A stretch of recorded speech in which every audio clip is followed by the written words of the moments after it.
दोस्तों, क्या आप जानते हैं भूटान इस दुनिया का एकमात्र ऐसा कंट्री है जो कि कार्बन नेगेटिव है।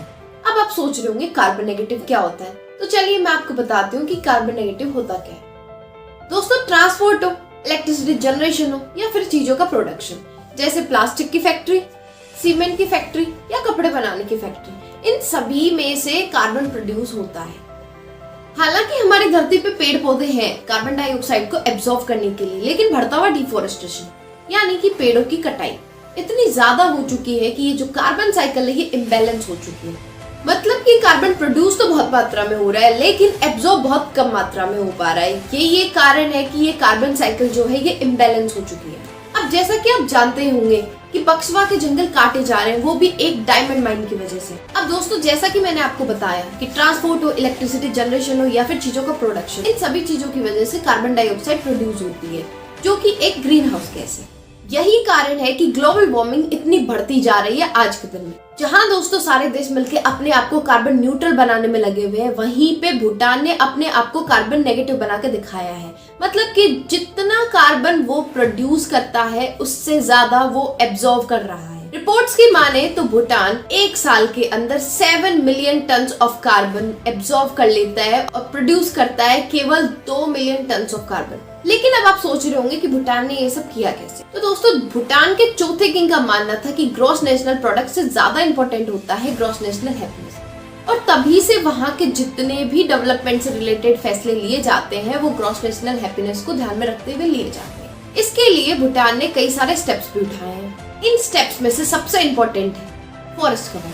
भूटान का 70% इलाका फॉरेस्ट कवर है, जो कि भूटान के कार्बन नेगेटिव होने में सबसे बड़ा योगदान है। दोस्तों, भूटान के कॉन्स्टिट्यूशन में भी मौजूद है कि फॉरेस्ट कवर कभी भी 60% से कम नहीं होना चाहिए। अब बात करें बायोलॉजिकल कॉरिडोर्स की, तो भूटान के लोग डेवलपमेंट से ज्यादा कोएग्जिस्टेंस को वैल्यू देते हैं। इसीलिए वहाँ के सारे फॉरेस्ट एक दूसरे से कनेक्टेड है ताकि जितनी भी वाइल्ड लाइफ है वो फ्रीली पूरी कंट्री में घूम सके। अब अगर इलेक्ट्रिसिटी की बात करें तो जहां अदर कंट्रीज इलेक्ट्रिसिटी प्रोड्यूस करने के लिए थर्मल पावर प्लांट का यूज करते हैं, जो कि एक मेजर सोर्स है कार्बन एमिशन का, वहीं पे भूटान जो है वो यूज करता है हाइड्रो पावर प्लांट्स का। इतना ही नहीं, भूटान के फार्मर्स को फ्री बिजली सप्लाई की जाती है ताकि वहां के लोगों को खाना बनाने के लिए लकड़ियों का यूज ना करना पड़े। अब बात करते हैं कुछ ऐसे स्टेप्स की जो भूटान ने लिए।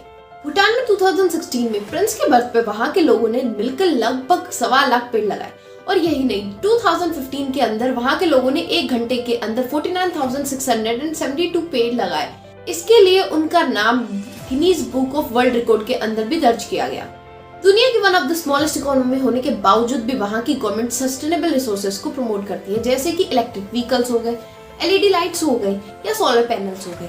अब तो वहाँ की गवर्नमेंट ने सोलर पैनल्स पे सब्सिडी देना भी स्टार्ट कर दिया ताकि ज्यादा से ज्यादा लोग इन चीजों का यूज करें। पर दोस्तों, अनफॉर्चुनेटली भूटान को भी ग्लोबल वार्मिंग जैसी समस्या का सामना करना पड़ रहा है। इसका सीधा सीधा कारण है इंडिया और चाइना, क्योंकि China number 1 carbon emitting country है और इंडिया नंबर 3 पे, और भूटान जो है वो इन दोनों कंट्रीज के बीच में फंस गया है। भूटान के अंदर 650 ग्लेशियर्स हैं जो कि ग्लोबल वार्मिंग की वजह से पिघल रहे हैं। आए दिन दोस्तों भूटान को फ्लैश फ्लड और लैंडस्लाइड जैसी दिक्कतों का सामना करना पड़ रहा है। दुख की बात तो ये है कि ग्लोबल वार्मिंग में कोई कंट्रीब्यूशन न होने के बावजूद भी भूटान को इन सब चीजों का सामना करना पड़ रहा है। अब क्वेश्चन ये है, why do Bhutan suffer for this? Bhutan का कंट्रीब्यूशन न होने के बावजूद भी उसके ग्लेशियर्स पिघल रहे हैं। आपकी क्या राय है इसमें कमेंट करके जरूर बताएं। अगर आपको वीडियो अच्छी लगी तो hit the like button, share with your friends and family and subscribe the channel. Don't forget to press the bell icon.